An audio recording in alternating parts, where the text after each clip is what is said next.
wrath, lust, gluttony, greed, sloth, envy, and pride.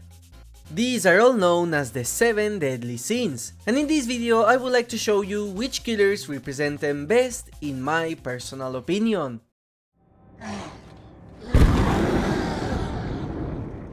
Wrath is the deadly sin of uncontrolled anger and hatred, when you let your rage take control and seek violent punishments to the people that wronged you, to the point innocent lives also suffer. And there is no better killer to represent this sin as the Oni, a character with so much hatred and anger that he cursed his entire bloodline, affecting his descendants from the present. His entire power and existence is based around this concept. The Oni was born as a Yamaoka, a family of noble samurais, but unlike his father, Renjiro Yamaoka, the Oni was disgusted with what was happening with the concept of samurai. His descent into madness started as the sin of pride, as he could not bear people using fake armor and swords in order to call themselves a samurai. For him, they were impostors, not worthy to bear that title, and so he started his journey, ignoring his father's noble advice, by killing impostors everywhere he could find them. And these killings were not simply out of mercy, they were cruel, to the point he would even humiliate the bodies by yanking off their scalp, something you can find as one of his add-ons, or even ripping off the skin of a man because he thought he was not worthy of bearing the tattoo of a lion. In one of his journeys, he even ripped the face of a wealthy sword maker because he was selling swords to these fake samurai.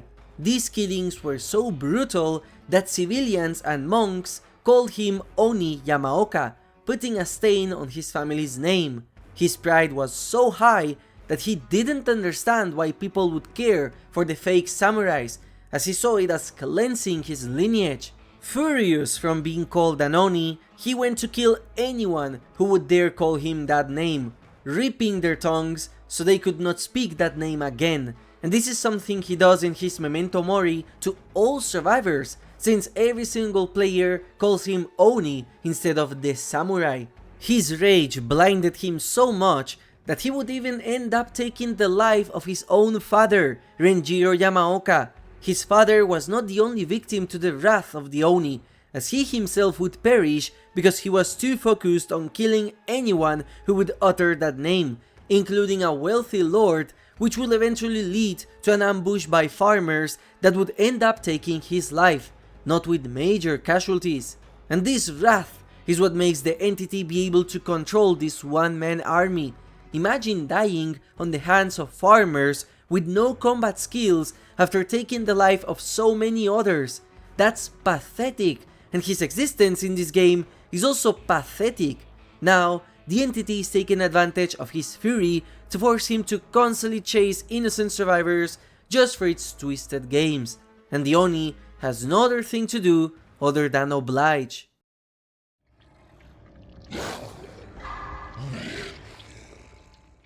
Gluttony is the sin of overindulgence and overconsuming, usually related to the act of eating an excessive amount of food, but it can also be applied to other aspects of life. Sometimes, it is a gluttony for excessive knowledge, and that is the case of the Blight, a Scotsman with deep interest in chemistry.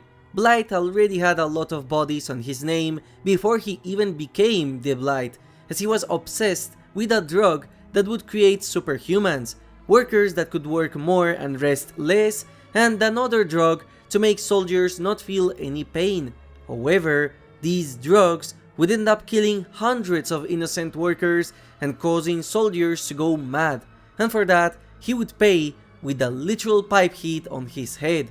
But perhaps the biggest drug he discovered was the Putrid Serum, his eventual masterpiece. Blight is unique as a killer since he actually started as a survivor, running around the fog trying to study its flora, and this is where he discovered the Pusula flowers. From these flowers, he was able to refine a serum that he would later start injecting on anyone he would find, rats, crows, and eventually even killers, as you can see by the various blighted cosmetics that some of them have. Blight thought that this was the solution to defeat the entity, the creature holding him hostage inside this cruel world. But one day, a rat would escape his experiments and bite him, infecting him a bit with the putrid serum, and this would be the start of his addiction, as he felt the taste of the putrid serum, a serum that made him feel strong. Nowadays, what was once a man that maybe held the key to escape the entity is reduced to a mindless monster addicted to constant doses of putrid serum that make him run fast, endure survivors, and most importantly, rip them apart. A scientist reduced down to a crackhead monster. Notorious B.I.G. said it best in his 10 crack commandments. Rule number 4 is to not get high on your supply.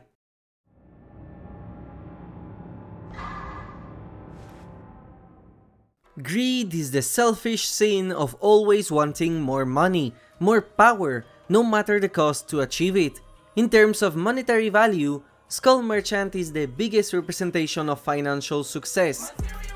But recently, we got a very interesting character that I think represents greed much more, as the price she had to pay to achieve it was much higher.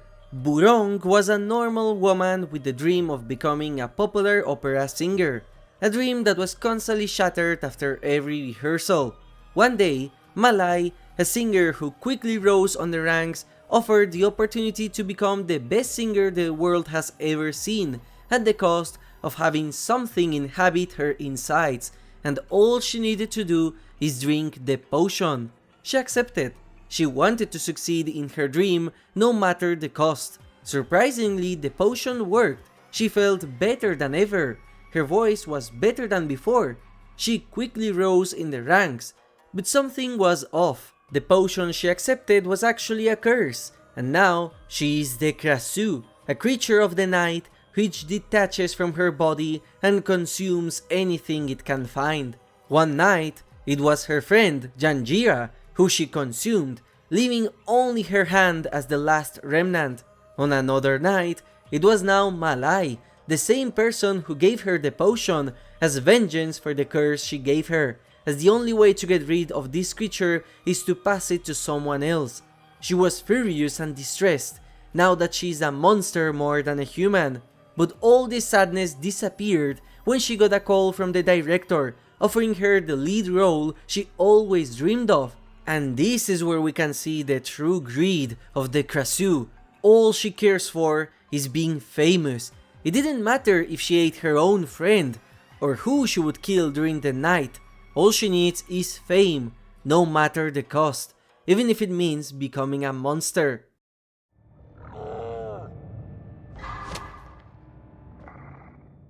The sin of envy is jealousy and resentment over the success or possessions of others. You want what they have, they don't deserve it. And there is no better character to showcase envy than the Hillbilly, one of the most tragic characters in the game. Hillbilly was born with a physical defect, which led to his own parents, the owners of the Coldwind farm, to hide him inside a small room with a brick wall, his legs harnessed like a dog, and with the only entertainment being a small TV, all because they felt shame that he was their son. It was on this TV where he would learn how good the world outside is, and how messed up his situation was, how policemen, which were supposed to be the good guys, would treat him like absolute trash, all because he was born different. He even envied the frogs outside, as they could hop freely without any parents telling them to go back to that dirty and cold room. This would fester as fury inside of him, knowing that he deserved better, and one day his parents would suffer that wrath. However, the problem with Hillbilly was that his rage didn't stop there, as he wanted the freedom of the rest of people who would end up becoming his victims. A milkman was one of them, all because he envied the freedom of being able to go where you please. A young man was another, all because he wanted to wear his clothes. Any policeman coming to the farm would suffer because he could not understand why they would treat him like trash. Even the animals in the farm would end up suffering because he envied how the policemen loved the pigs more than him. The Hillbilly is a victim of circumstance, his freedom stolen away from him, so his envy is almost justified. Of course he would want parents, normal parents, like the kids on his TV shows.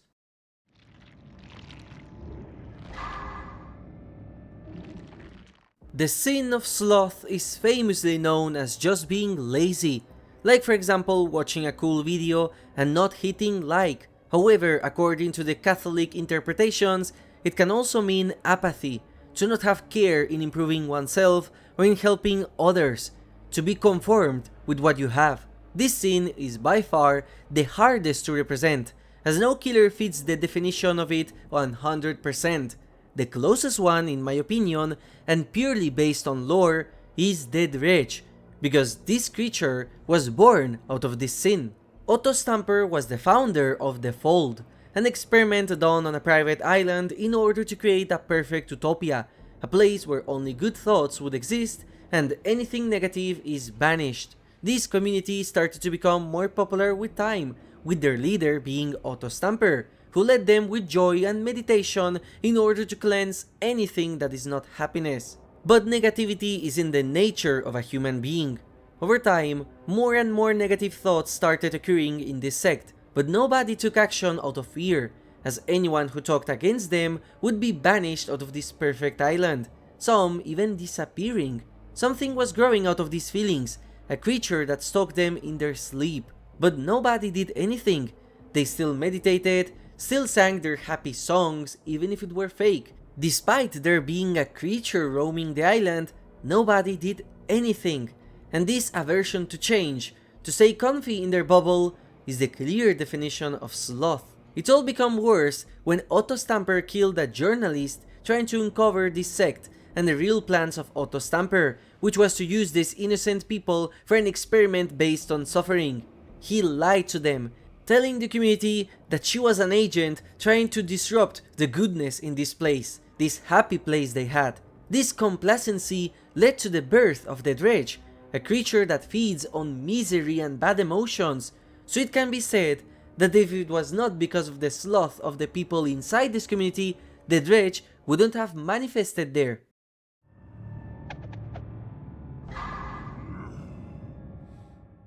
The sin of lust is very popular among Sable players, and this is the desire for pleasure, which comes in many forms.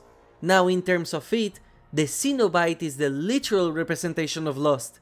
However, as you might have noticed, I only used original characters, so if you want a version of this video with licensed killers, let's reach 500 likes for this one to show your interest. Thank you in advance. Now as for the sin of lust, I found that the only killer with such depravities is the clown. His childhood was horrible. Despite being very smart and very athletic, his father constantly berated him, making him feel small.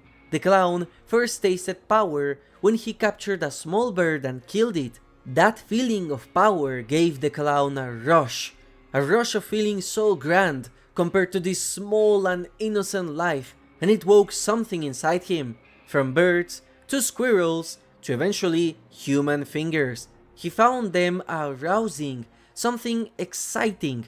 He would constantly scan his next victims based on how pretty their hands were, and once captured, he would lick the fingers to find the tastiest, cut them off, and discard the rest. A finger fetish. Even on his Memento Mori, you can hear how happy he is after sucking on the finger of the survivors. But the craziest part is that he didn't care about who his victims were. Man, woman, old, and scariest of all, young. The clown would dress up in childish attire just to come close to the kids in order to make them also his victims. He is, without a doubt, one of the most disgusting, if not the most disgusting and depraved character we have in this game.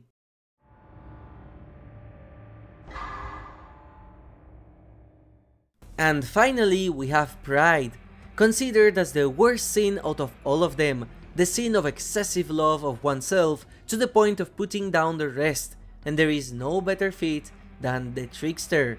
The trickster was already prideful even when he was little, doing knife tricks on the restaurant of his parents just to entertain the customers so they could focus and give him attention.